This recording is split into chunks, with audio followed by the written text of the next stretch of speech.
العاصمة الإيطالية شهدت تنظيم وقفة تضامنية مع العراق في حربه ضد داعش الإرهابي بحضور شخصيات دبلوماسية ودينية. شهدت العاصمة الإيطالية وقفة تضامنية دولية كبرى لمساندة القوات الأمنية العراقية من بواسل الجيش والشرطة والحشد الشعبي والبشمركة وأبناء العشائر في دحر عصابات داعش الإرهابية وقوى التطرف والتكفير والإجرام.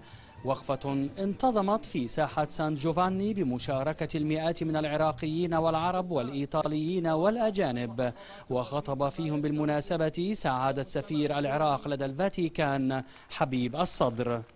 نظمت سفارتنا هذه الوقفة التضامنية التي هي الثالثة على التوالي، هذه الوقفة لنصرة حكومتنا المجاهدة وشعبنا الصامد وأقلياتنا الممتحنة في هذه المواجهة المصيرية نيابة عن الأسرة الإنسانية جمعاء.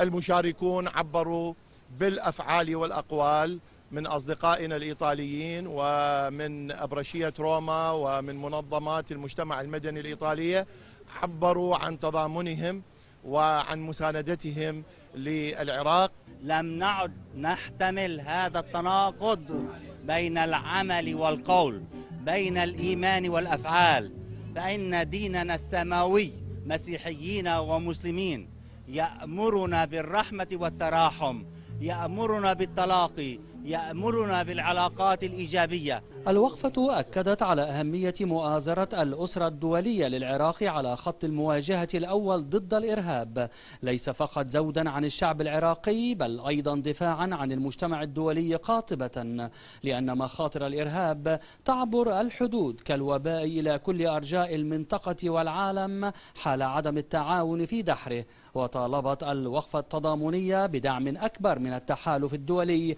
الأقل مستوى في الوقت الراهن.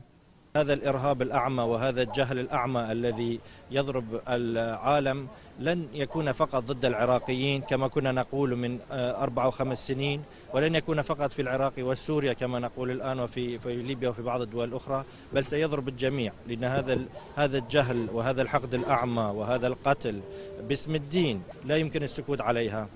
المشاركون في الوقفة من جميع الجنسيات شجبوا بالإجماع جرائم داعش في حق الأبرياء العراقيين العزل، وتوجهوا في صيحة مدوية مخلصة ونبيلة من ضمائر إنسانية يقظة إلى جميع أصحاب القرار والإرادات الحسنة في العالم.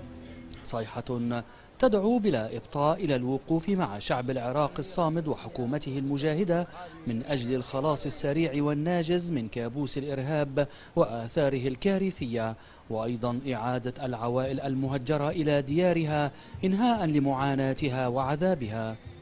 الوقفة التضامنية دعت بالعزيمة ذاتها إلى إشاعة ثقافة المحبة والسلام والحوار والوسطية والاعتدال واحترام الآخر والقبول به شريكا مهما من أجل إسعاد واستقرار البشرية جمعاء. طارق عثمان، العراقية، روما.